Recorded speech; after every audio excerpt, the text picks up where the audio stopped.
What's going on, guys? I'm back with another 31 Days of Halloween review, and today we're going to be doing Jeepers Creepers.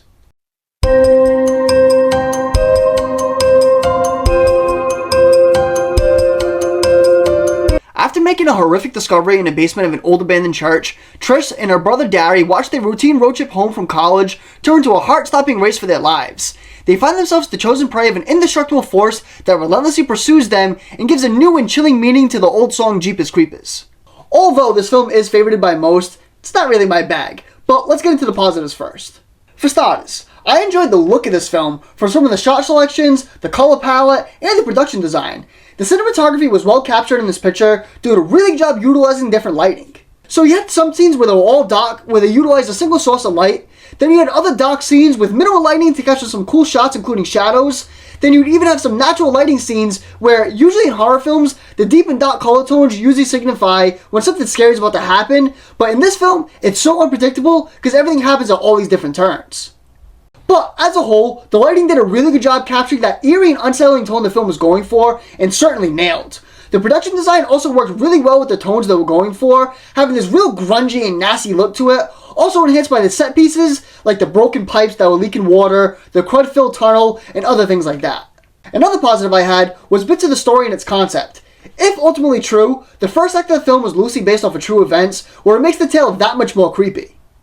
I don't know, maybe it's just me. Just the thought of being miles away from home, getting run off the road by some weirdo driving a pedo truck, then watching said pedo dispose of body-shaped quilts, just not really a settling place to be now, is it?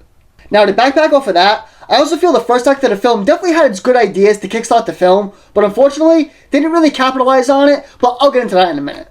And my last positive, more so a mixed aspect, is the characters, especially the creeper. So our two leads in Justin Long and Gina Phillips did a pretty good job capturing that brother and sister tandem. Their performances were fairly decent for the most part, where some of the banter came off pretty genuine, but the backbone of the film was definitely our main antagonist and the creeper. I'll tell you one thing though, the creature design was certainly original and well crafted, where it totally plays into that horror feel, capturing that demonic look. I thought the backstory of his character was certainly minimal, but also very off-putting in the same breath, doing its job of selling us on a true menacing villain that possesses a real threat. Jonathan Breck does a very good job as the creeper, where he doesn't even have one piece of dialogue, but he did a top job selling himself to the audience with just his expressions and his actions. But with those few things said, strap yourself in for the heap of negatives, because here we go. First things first, this film felt super silly and almost like a bad cartoon, coming off like a Goosebumps episode or something of that nature. There are so many things that just doesn't really make much sense, where ironically, it jokes about horror tropes in the film, but this film itself basically felt like a giant trope in itself. This film was meant to be scary, right? Or at least certain parts of it anyway, and most of the time, it gets ruined by either poor comedic timing or the film being too over the top and stupid. As I said earlier, one of my biggest issues of the film is the thought process of the characters. There was a bunch of, oh, we should do this, or oh, we should do that, but really didn't do any of it, where the thought process behind the making of this film just didn't really seem logical. To keep the ball rolling on that, unfortunately, my next issue is with the characters. You could tell the two leads definitely tried for this film, especially the way they talked about it after it was all said and done, but they were just so dumb, where they simply do things that nobody with common sense would do, hence playing into the horror tropes. There really wasn't much of a backstory with them, nor a great connection between them either, so I wasn't really too bothered with what would happen to them. I also didn't really find parts of their acting between the both of them to be the strongest, especially when it came to the charismatic bits, due to the lines being overcooked, and also their bond not really being anything special. Then, when it comes to the creeper, it just didn't seem like they know what they wanted to do with him, so they just took other slasher concept and squished it into this one.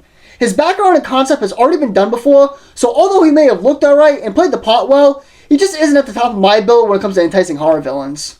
My next issue is with the script. Put simply, it just felt flat and lazy. The conversations were pretty dry and boring, and when it came to the exposition, it was handled in such a lazy way that was just thrown in your face so we have all the information that we needed.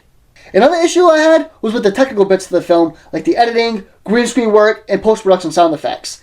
The editing really wasn't the most coherent, where it'll show something being down at one point, make a cut, then what was just done gets basically erased. Or my favorite, when they show a car being a certain distance away, they'll cut to the characters doing something, they cut back to the car traveling in their direction, and then the car doesn't look like it's moved at all. Then, one of the big issues I had was the sound. God, this was all over the place. The creative team would add sound in the wrong spots, or would use the most stock sound available, and my favorite was when the sound would fade like a car driving away, where a car will essentially move 10 feet and the sound will get dramatically lower as if they're a quarter mile down the road. And my last issue was the last few minutes of the film.